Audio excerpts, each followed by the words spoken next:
Dalam nama Bapa dan Putra dan Roh Kudus. Amin. Allah Bapa di surga, kami mengucap syukur bahwa Engkau memberikan kepada kami karunia yang luar biasa, persatuan dengan Engkau sendiri. Dan Engkau berkenan tinggal dalam hati kami yang berdosa dan lemah ini. Engkau pencipta, Engkau penyelamat, Engkau penebus hadir dalam hidup kami, dalam seluruh diri kami, dalam pikiran kami, perasaan dan hidup kami. Engkau mendampingi kami. Karena kami adalah gambaran-Mu, anak-Mu, yang Kau cinta dan sayangi.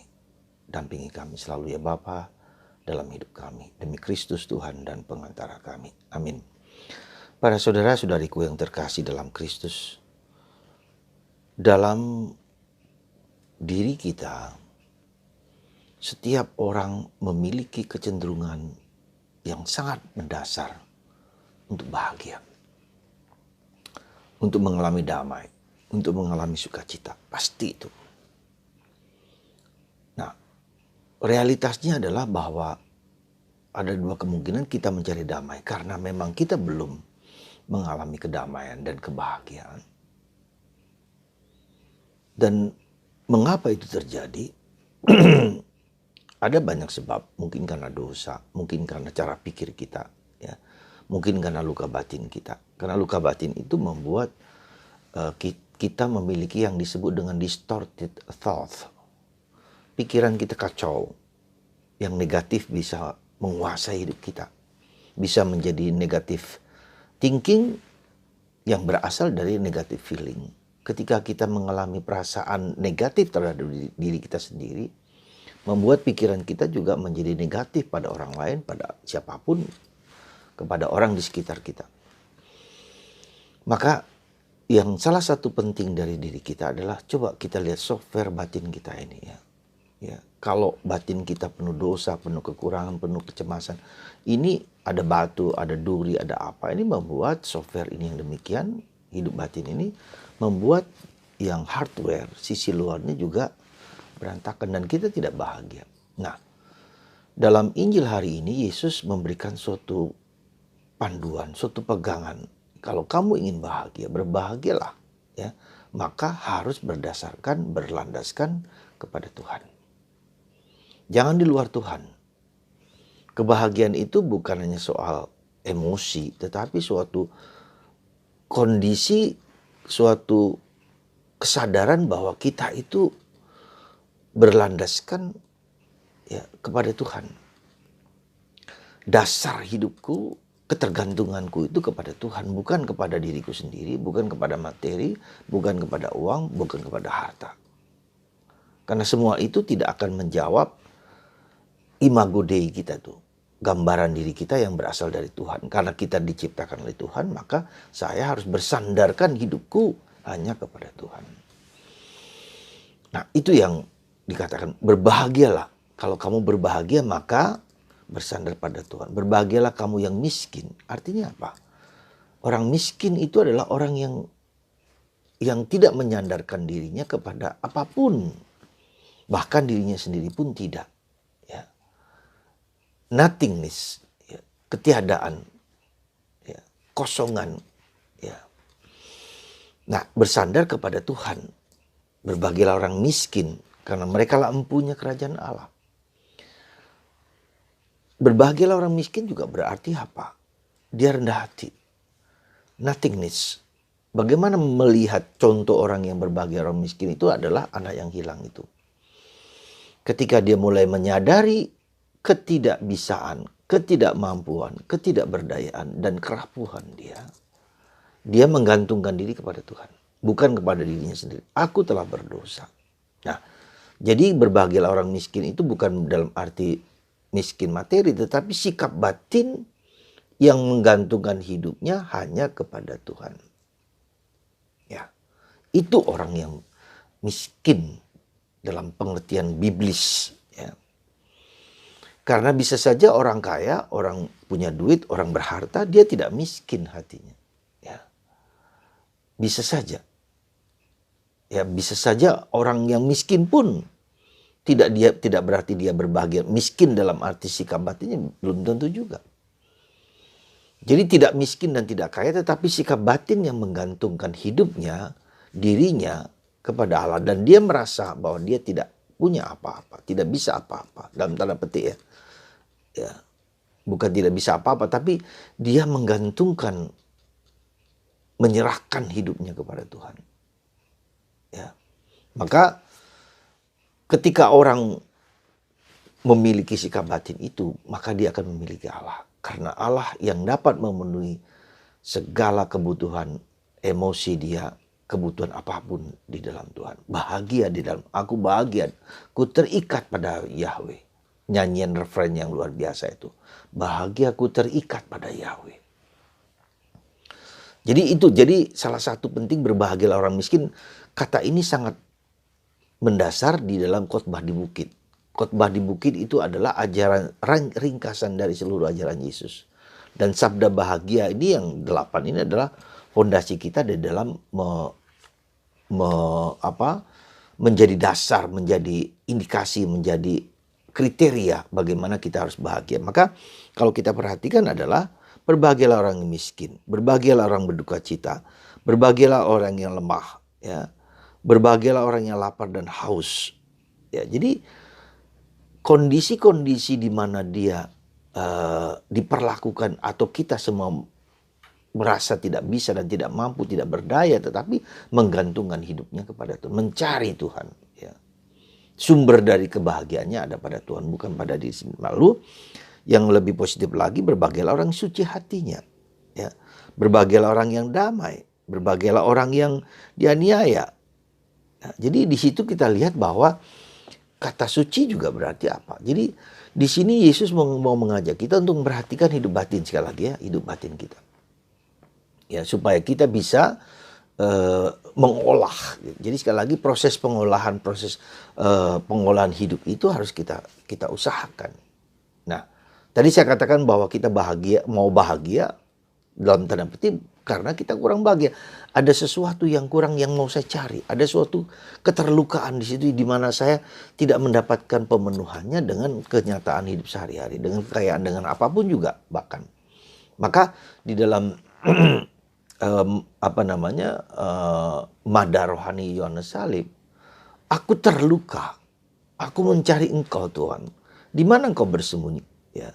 Ketika orang itu miskin, dia merasa terluka. Ada kerinduan hatinya, ada kerinduan untuk mencari pemenuhan dirinya. Ya. Ada sesuatu yang kosong yang dia cari, gitu ya. Dan tidak dapat dipenuhi. Aku rindu mencari Engkau. Di mana Engkau? Aku mencari Engkau di ladang, di mana? Katakan pada orang lain. Kutanyakan pada rumput, kutanyakan pada bunga, tidak diketemukan. Kutanyakan kepada penjaga pintu gerbang.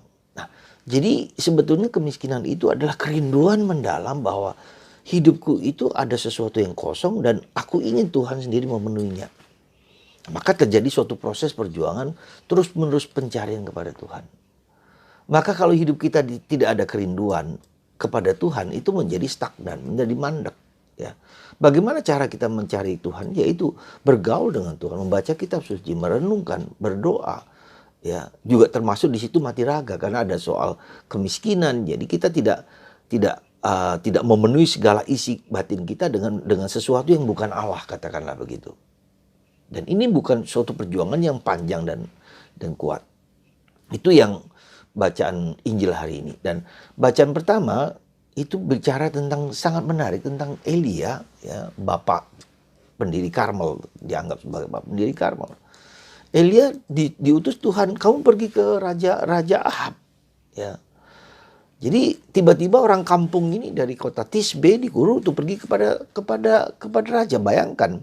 Dan dia mengatakan kepada raja, 3,5 tahun akan ada musim kering. Ya. Kecuali ku katakan akan ada hujan. Luar biasa orang ini berani-beraninya ngomong kepada raja. Ya, jadi suatu ancaman. Kenapa Elia diutus? Karena Raja Ahab telah menduakan Yahweh. Istrinya Yezebel adalah anak dari Imam Baal. Sehingga terjadi sinkritisme, sehingga terjadi antara Yahweh dengan Baal.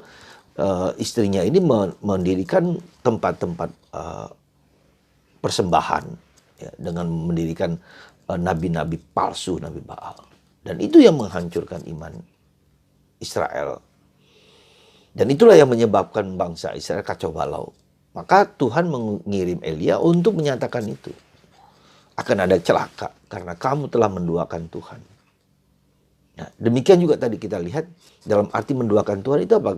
Kita berbahagialah orang miskin ini karena kita seringkali tidak menyandarkan diri kepada Tuhan, tapi kepada yang bukan Tuhan. Apa saja Anda bisa pilih. Baal-baal kita itu banyak.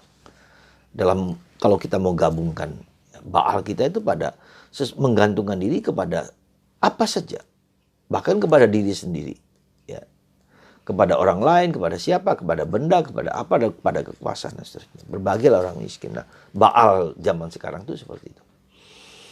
Nah, kalau bersumber pada Baal, kita akan mengalami kekacauan, akan mengalami ketidakbahagiaan. Itu yang pertama. Lalu apa yang dilakukan Tuhan kepada Elia? Tuhan memerintahkan Elia untuk pergi ke Sungai Kerit. Di sana selama 3,5 tahun, dan Tuhan mengatakan kamu tinggal di sana, kamu bertapa, nanti aku akan kasih makan lewat burung gagak. Nah, bayangkan. Jadi dia tidak melakukan apa-apa dan meditasi, hanya duduk di sungai itu, ya, di Sungai Kerit itu menimba. Lalu dia dapat makan dari makanan burung gagak itu, kan aneh. Artinya apa? Dia menggantungkan menggantungkan diri kepada Tuhan. Dia tidak menggantungkan diri kepada dirinya sendiri. Tuhan yang memprovide, memberikan, memeliharanya dengan makanan dari burung gagak itu. Ya, dan 3,5 tahun. Untuk apa? Supaya Elia yang akan diutus mendapat tugas yang berat itu harus mempersiapkan diri dulu dengan baik. Supaya dia akan menjadi seorang nabi besar, ya, di dalam perjanjian untuk mengingatkan bangsa Israel bertobat kepada Tuhan, memurnikan iman Israel yang telah dihancurkan atau diputarbalikkan oleh Ahab dan Yezebel. Jadi 3,5 tahun dia bertapa di sana. Nah, demikian juga saudara, orang-orang besar, sekali lagi, untuk tugas yang besar akan mendapatkan, harus bergaul akrab dengan Tuhan. Ya. Kalau kita ingin menjadi orang besar, orang yang mempunyai pengaruh, kita lihat Yohanes Pemandi. Tinggal di padang gurun. Yesus puasa 40 hari.